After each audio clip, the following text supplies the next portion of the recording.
Bonjour et bienvenue sur la chaîne I Am Living Testimony. Aujourd'hui, je vous propose 15 versets bibliques pour faire face à l'adversité. Restez bien jusqu'au bout de la vidéo pour écouter tous les versets qui vont fortifier votre foi et vous permettre de traverser cette épreuve avec force, courage et détermination dans le nom puissant de Jésus-Christ. N'hésitez pas à liker la vidéo, à la partager, à vous abonner à la chaîne pour plus de paroles édifiantes et de fortification. Je vous souhaite une bonne écoute. Au nom de Jésus-Christ, Amen. Romains 8, verset 18. J'estime que nos souffrances du temps présent ne sont pas comparables à la gloire que Dieu nous révélera. 2 Corinthiens 1, versets 5 à 6. De même, en effet, que nous avons abondamment part aux souffrances du Christ, de même nous recevons aussi un grand réconfort par le Christ. Si nous sommes en difficulté, c'est pour que vous obteniez le réconfort et le salut. Si nous sommes réconfortés, c'est pour que vous receviez le réconfort qui vous fera supporter avec patience les mêmes souffrances que nous subissons. 1 Pierre 4, verset 14. Si l'on vous insulte parce que vous êtes disciples du Christ, heureux êtes-vous, car l'Esprit glorieux de Dieu repose sur vous. Jean 16, verset 33. Je vous ai dit tout cela pour que vous ayez la paix en restant unis à moi. Vous aurez à souffrir dans le monde, mais courage, j'ai vaincu le monde. Philippiens 3, versets 7 à 8, puis 10 à 11. Mais ces qualités que je regardais comme un gain, je les considère maintenant comme une perte à cause du Christ. Et je considère même toute chose comme une perte en comparaison de ce bien suprême. Connaître Jésus-Christ mon Seigneur, pour qui je me suis privé de tout avantage personnel, je considère tout cela comme des déchets afin de gagner le Christ.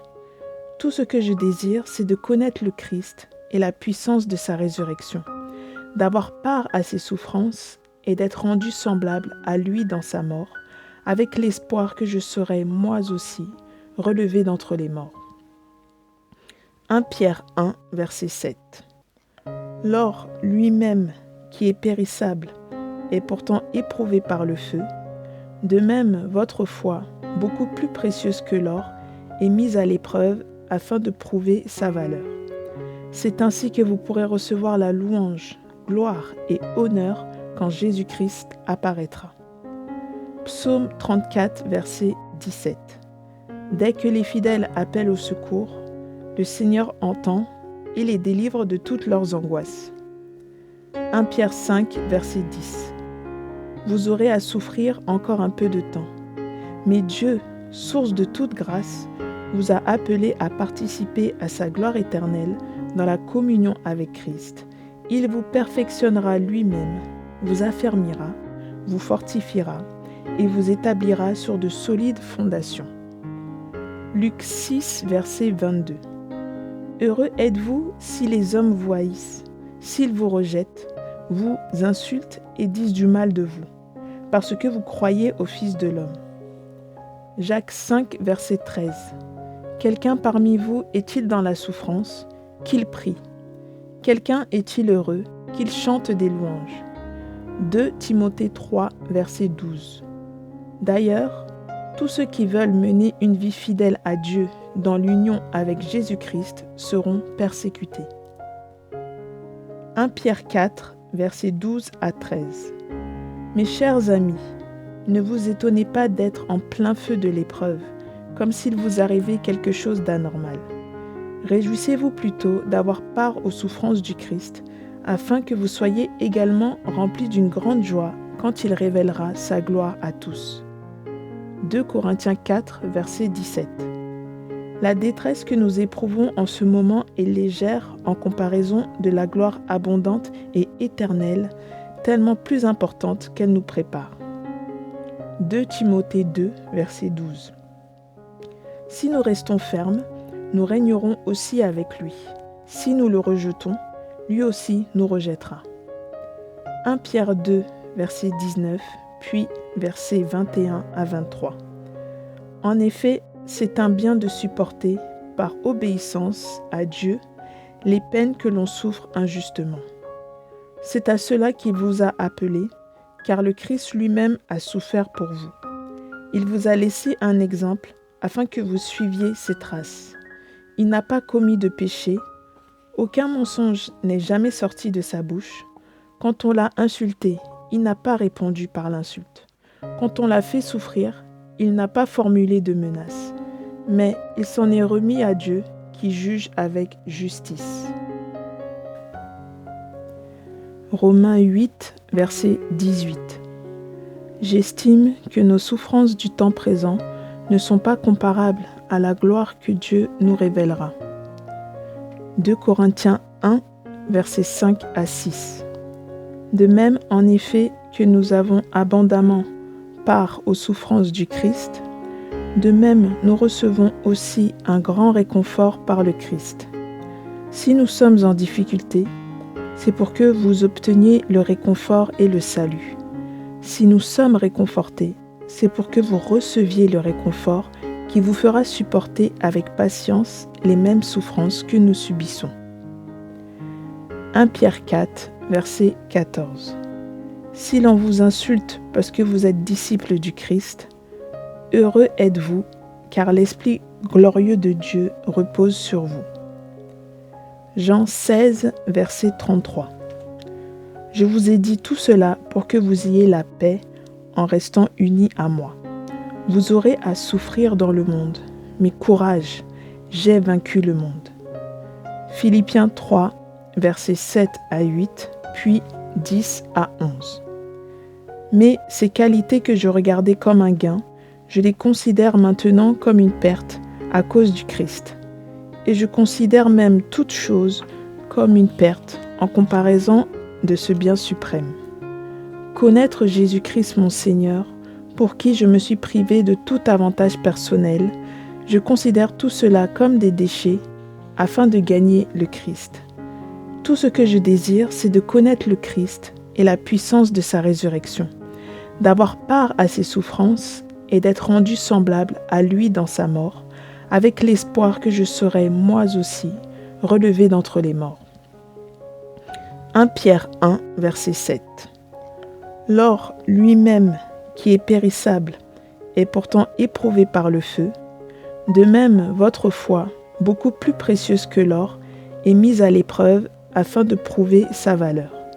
C'est ainsi que vous pourrez recevoir la louange, gloire et honneur quand Jésus-Christ apparaîtra. Psaume 34, verset 17. Dès que les fidèles appellent au secours, le Seigneur entend et les délivre de toutes leurs angoisses. 1 Pierre 5, verset 10. Vous aurez à souffrir encore un peu de temps. Mais Dieu, source de toute grâce, vous a appelé à participer à sa gloire éternelle dans la communion avec Christ. Il vous perfectionnera lui-même, vous affermira, vous fortifiera et vous établira sur de solides fondations. Luc 6, verset 22. Heureux êtes-vous si les hommes vous haïssent, s'ils vous rejettent, vous insultent et disent du mal de vous, parce que vous croyez au Fils de l'homme. Jacques 5, verset 13. Quelqu'un parmi vous est-il dans la souffrance? Qu'il prie. Quelqu'un est-il heureux? Qu'il chante des louanges. 2 Timothée 3, verset 12.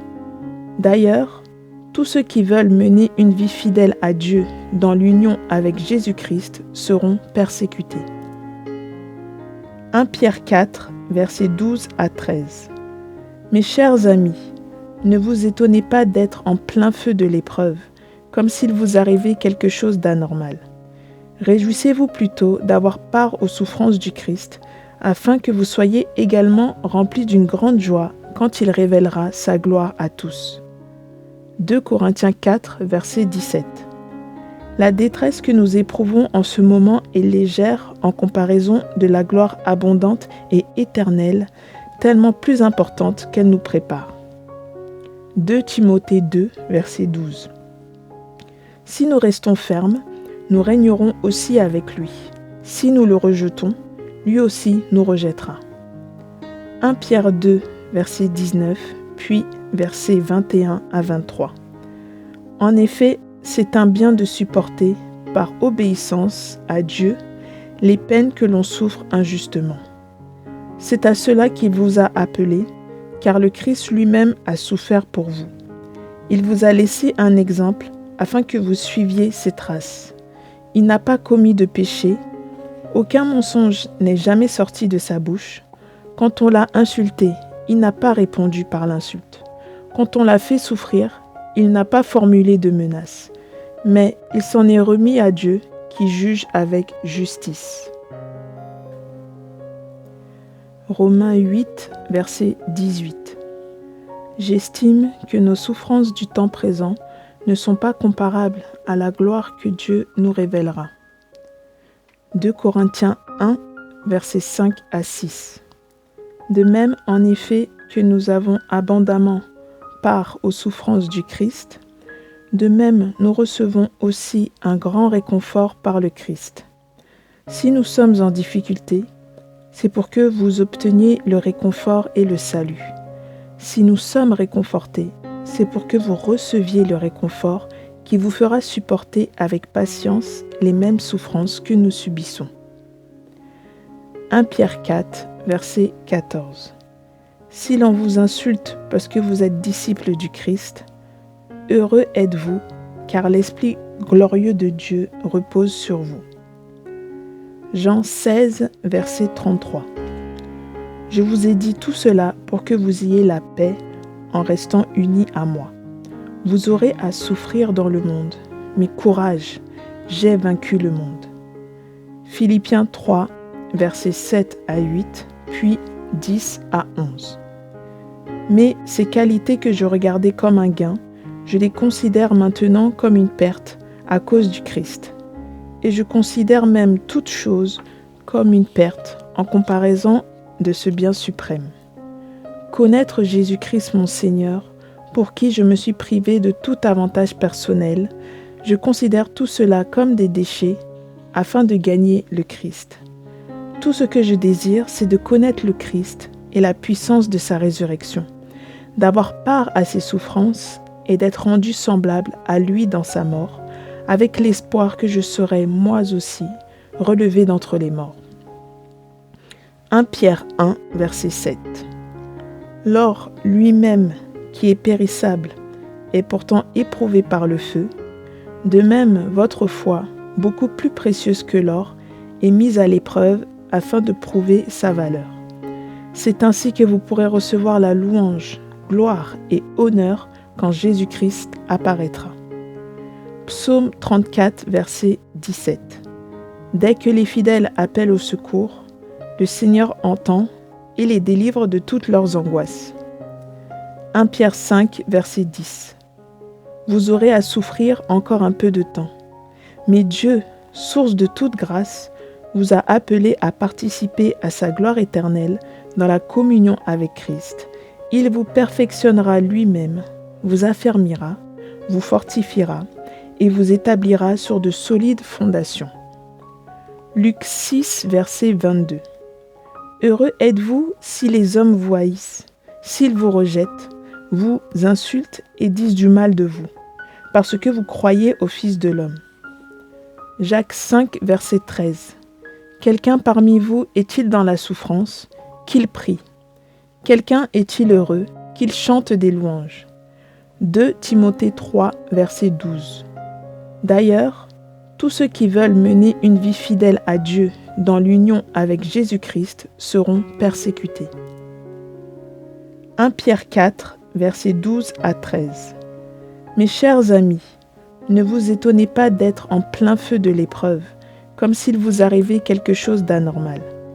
Réjouissez-vous plutôt d'avoir part aux souffrances du Christ, afin que vous soyez également remplis d'une grande joie quand il révélera sa gloire à tous.